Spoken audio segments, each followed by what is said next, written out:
मार्गदर्शनाखाली शिकले. सरांचा खूप मोलाचा वाटा आहे. त्यांनी त्यावेळी खूप मारलं, मी रडलोय पण सरांनी मारल्यावर.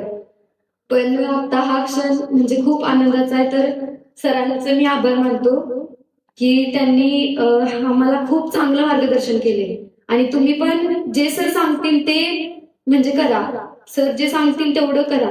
एक्स्ट्रा पण काही करायची गरज नाही, पण सर जे सांगतील तेवढं करा, नक्की करा. सरांना खूप अनुभव आहे, त्यामुळं सरांना माहित आहे की मुलांकडनं काय करून घ्यायचं असतंय, काय नाही, ते सगळं सर सांगतात आपल्याला.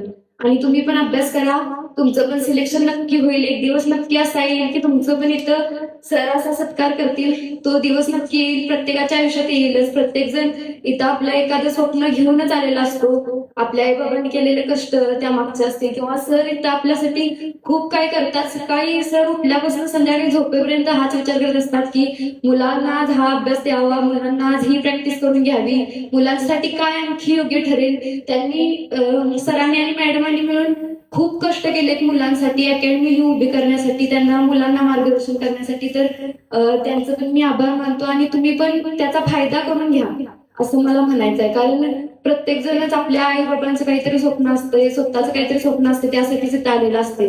तर आपण पण त्यांचं स्वप्न पूर्ण करायला हवं. सरांच्या पण आपल्याकडनं अपेक्षा असतात, त्या पण आपण पूर्ण करायला हव्या. आपलं पण म्हणजे जिद्दीनं आपण पण करायला हवं. नुसतं सरांनी सांगितलं की बाबा असं कर तसं कर, मग आपण कितीतरी करणार वाटते आपल्याला. असं कशाला सांगतात, असं करायला सांगतात, एवढं करायला सांगतात, कधी ते व्हायचं, कधी पळायचं, वाटतंय नको बाबा आता उठायचं, आता चला सर मारणार. सरांनी कंट्रोल पण मारायला लावलेलं आम्हाला. एखाद्या वेळेस जर ग्राउंडला लेट झाला तर यायला, आणि ते पण आम्ही केले. गोळा जात होता म्हणून इथं चिखलातनं सरांनी आम्हाला कंट्रोल मारायला लावलं.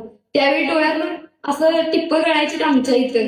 पण जे झालं ते चांगल्यासाठी झालं, जे होते ते चांगल्यासाठी होते. सरांनी आम्हाला त्यावेळी म्हणजे भरपूर, सरांनी असं मारून मारून हात सुजवलेला गोळा जात नव्हता म्हणून, किंवा ओरडलेले सर त्यावेळी डोळ्यातनं पाणी आलेलं. पण आता खरं तर डोळ्यातनं पाणी असं म्हणून भरून आले की त्यावेळेस जे काही सरांचं कष्ट होतं, आई बाबांचं आपल्या कष्ट होतं, त्यांनी आपल्याला इथं फी वगैरे भरून पाठवतात, आपलं पण काहीतरी कष्ट होतं. त्यामुळं हाच खरं तर सोन्याचा दिवस पाहायला मिळाला. तर यासाठी मी अकॅडमीचे सरांचे, मॅडमांनी आम्हाला खूप चांगली साथ दिली. त्यांनी आम्हाला आईसारखं प्रेम दिलं. इथं खूप छान वाटलं. अकॅडमीचे दिवस खूप भारी होते ते. आणि सगळ्यांचेच आभार मानते आणि मी थांबते. तुम्ही पण, तुम्हा सगळ्यांना पण ऑल द बेस्ट. चांगला अभ्यास करा, चांगली प्रॅक्टिस करा, आणि तुमच्या पण आयुष्यात हा दिवस नक्की येऊ अशी माझी प्रार्थना. मी थांबते.